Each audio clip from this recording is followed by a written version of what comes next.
Class 10. Breastfeeding continues. Life with a breastfed baby. This is the time when your hard work really pays off and you and your baby are truly enjoying the relaxed closeness of the breastfeeding experience. You'll notice a difference in how your baby breastfeeds, sleeps, and stools. A baby who has been breastfeeding for longer than 6 weeks becomes more efficient at nursing, and your breasts become more efficient at making milk. This means breastfeeding sessions are usually quicker and less frequent than before. Don't worry though. As long as your baby gains weight at checkups, he's definitely getting enough milk. He's just better at getting it out. Babies will often start to sleep for longer periods between some feedings, and that's a welcome change. If your baby goes at least 6 hours between some feedings, hopefully during the nighttime hours, it's considered that he is sleeping through the night.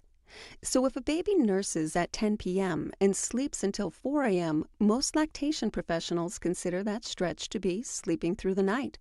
In the newborn period, frequent stooling, 3 or more times a day, is considered a sign that baby is doing well and getting enough to eat. However, after the first 6 weeks, breastfed babies may skip a day or two.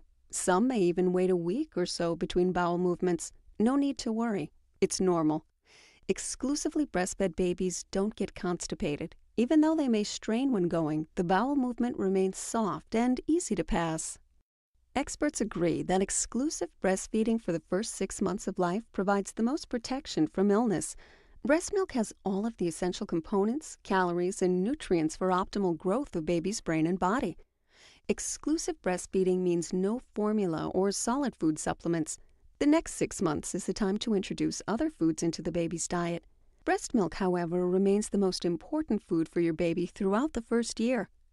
The baby will show you signs that he's getting ready for other foods. When he can sit up without support. When he has good control of his head. And when he begins to bring food to his mouth and can swallow soft foods without choking. Well-meaning family members and friends may suggest you start additional foods much sooner than 6 months because that's what they did with their children. You can tell them that foods other than breast milk are harder to digest and can cause allergies if started too soon. Introducing additional foods into your baby's diet too soon will naturally decrease your baby's intake of breast milk. Breast milk is necessary for your baby because it contains the calories and the nutrition needed for growth. And breast milk continues to offer protection from disease. Unless your doctor tells you differently, do not feed your baby other foods or liquids before he is 6 months old. When the time is right, breastfeed first, and then offer a small taste of food to your baby. Start new foods slowly. Offer only one new food every 3 to 4 days to see if your baby has a reaction. Even though solid food provides vitamins and nutrients, breast milk should be the key ingredient of your baby's diet for at least 1 year. When cereal or other solid food is given too early, it's hard for the baby to digest and can cause food allergies. Your breast milk contains most all the vitamins, minerals, and nutrients your full-term healthy baby needs. Vitamin K, which is important to prevent bleeding, is given to your baby shortly after birth. Vitamin D, a vitamin important in bone growth and disease protection, is made by the body when exposed to the sun. But since the American Academy of Pediatrics recommends children under 6 months of age avoid sun exposure, they recommend breastfed babies get a supplement of 400 milliunits a day. Unless a medical test proves otherwise, babies usually have enough iron stored in their livers from birth. Not to mention, breast milk provides the most bioavailable form of iron, so it's very easily absorbed by the baby. After 6 months, your baby will begin eating other iron-rich foods. Around 3 or 4 months of age, babies become more aware of and interested in the world around them. They are much more efficient at nursing, and they may decrease the number of times they breastfeed in a day. Sometimes they'll want to look around during feedings, coming on and off the breast. This is not necessarily a problem, though feedings can take longer because baby wants to be more social. This can lead some mothers to think that their babies no longer want to breastfeed because they go on and off the breast so frequently during a feeding. However, that's not the case. Babies are still very much interested in getting their meals from the breast. They may just need to be fed in a quiet, darker place. Their bowel habits may change, and they may only have a stool every few days or so. As long as baby gains weight at checkups, be reassured that everything is going well. You may be wondering how long you should continue to breastfeed your baby. Most professional organizations recommend breastfeeding for as long as the mother and baby want. The baby continues to get nutrition and disease protection as long as he's breastfed. The American Academy of Pediatrics recommends exclusive breastfeeding for 6 months and breast milk with food for at least a year. The World Health Organization recommends breastfeeding for at least 2 years. Establish a goal, then strive to meet and exceed that goal. Sometimes a baby will suddenly stop breastfeeding. This is called a nursing strike and tends to happen between 7 and 11 months. A mother may think that her baby is no longer interested in nursing, but this is not the case. There are several different reasons babies may push the breast away and refuse to nurse. Most commonly, the baby has an ear infection or a cold, and it's painful to suck at the breast. There may be a change in the taste or amount of breast milk. Examples that cause change may be if the mother has resumed having menstrual periods, is using an estrogen-containing birth control method, has a breast infection, or may be pregnant. Less common reasons for a nursing strike include baby's dislike of a fragrance of new soaps, perfumes, deodorants, or other products mother has started using. Just be patient with your baby during these times and don't assume he is weaning. Most often, it's a very temporary situation. Many mothers wonder if they should continue breastfeeding if they get sick, and the answer is a resounding yes. By the time you start having symptoms of illness, your body has made antibodies to the illness, and these antibodies will be given to your baby through breastfeeding. Most medications are safe to take while breastfeeding, but ask your baby's doctor or midwife just to be sure. There are several resources you can share with your care providers to determine the effect of medications and certain medical procedures. Nursing mothers don't need to be on any special diet while breastfeeding unless specified by their healthcare provider. You'll need enough fluids to satisfy your thirst, so you'll stay hydrated. 8 8-ounce servings, 64 ounces of fluids such as water, milk, juice, or soup is a good goal. In general, you can eat any foods you like, although certainly a well-balanced diet is recommended. Some foods may flavor the breast milk, but babies rarely react to this. If your baby is fussy after you eat a certain food or spice, try avoiding that food for a while, and then try it again later to see if it's still a problem.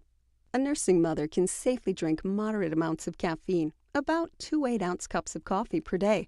But remember, when caffeine enters your bloodstream, a small amount can be passed along to your baby through the breast milk. Drinking more caffeine than recommended may cause fussiness and sleeping problems with the baby.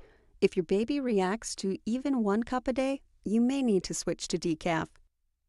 Like caffeine, alcohol enters your bloodstream and can be passed along to your baby through breast milk, so it's best to avoid alcohol while breastfeeding. An occasional drink after your baby is 3 months or older may be safe, but you should consult your healthcare provider about the possible risks. In general, be sure to drink enough water when consuming caffeine or alcohol, as dehydration can affect your milk supply. Exercising is great for you and the baby. Begin exercising slowly after your baby's birth. Many healthcare providers recommend light exercise, such as walking, until your baby is 6 weeks old. Walking outside in good weather is a great way for both of you to get some fresh air and light exercise. Regular aerobic exercise, such as walking, will also increase the levels of serotonin, which promotes positive feelings and mood.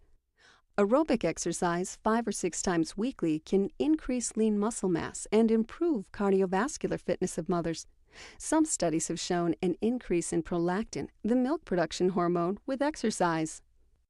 Breastfeeding will delay the return of normal menstrual periods, called lactation amenorrhea.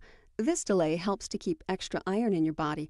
Although the risk of pregnancy is less while you're breastfeeding, you can get pregnant. If you don't want another baby right away, breastfeeding shouldn't be used as a method of contraception.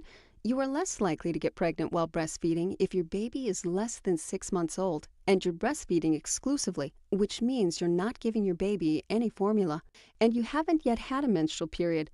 Remember that your ovaries will make an egg before you have your period, so you can get pregnant before your periods begin again.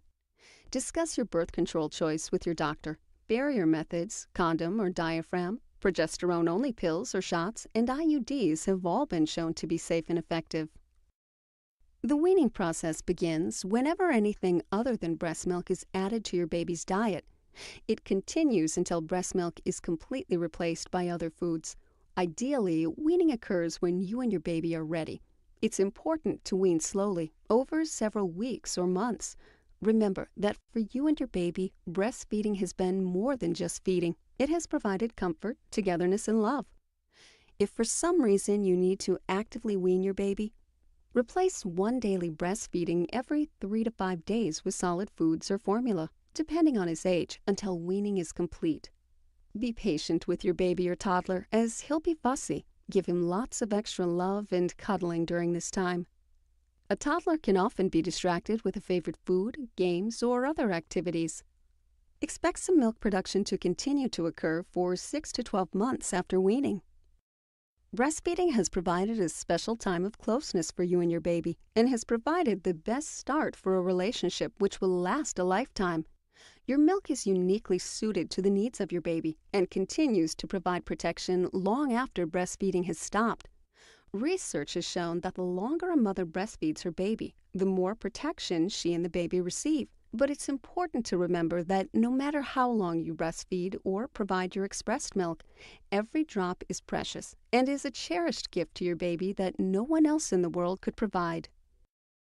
Here are some references for more information regarding breastfeeding and for assistance if necessary. Enjoy this exciting time with your new baby. We hope you found these prenatal classes helpful as you prepare for breastfeeding your new baby.